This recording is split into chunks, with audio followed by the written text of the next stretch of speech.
श्री स्वामी समर्थ. यावेळेस मी गावावरून येताना गाईचा ताजा चीक घेऊन आलेले बरं का. हा चीक काही आमच्या घरचा नव्हता, तर आमच्या गावाकडच्या आमच्या शेजारचे एक आजी आहेत, त्यांनी खूप प्रेमाने दिलेला. गावाकडे शेजार म्हणजे फक्त शेजारी पण नसतं बरं का, तर ते अगदी आपल्याच माणसांसारखं नातं असतं. हो ना.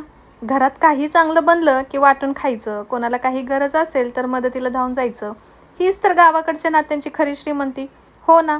शहरात कितीही ओळखी असल्या तरी गावाकडच्या शेजार धर्माची आणि आपुलकीची सर काहीच नाही. आणि याच ताज्या चिकापासून मी घरी बनवला होता सगळ्यांचा आवडता खरवीस.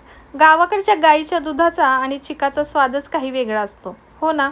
आणि त्यात घरच्या हातची चव मिळाली की खरवीस अजूनच खास बनतो. इथे मी सगळ्यात आधी बारीक असा गूळ चिरून घेतला. नंतर 1 लिटर दुधासाठी 1.5 फुलपात्र चीक वापरला. नंतर हे दूध आणि चीक मस्त एकजीव करून घ्यायचं आणि त्याच्यामध्ये गूळ विरघळून घ्यायचा.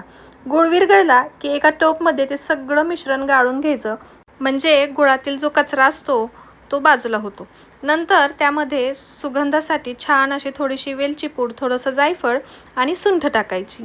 आणि नंतर हे सगळं मिश्रण पाण्यावर वाफलवायला ठेवायचं. अगदी मंद आचेवर वाफलवून घ्यायचं.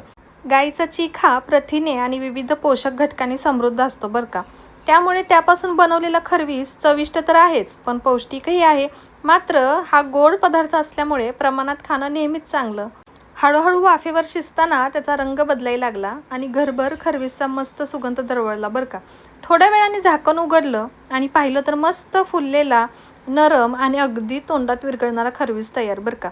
खरं सांगायचं तर काही पदार्थ फक्त खाण्यासाठी नसतात, ते आपल्याला गावची माती, घरचं प्रेम आणि जुन्या आठवणींची चव देऊन जातात. हो ना. आणि हा खरवीस म्हणजे अगदी तसाच गावाकडची चव, घरच्या हातची माया आणि मनापासून केलेला गोड पदार्थ. हो ना.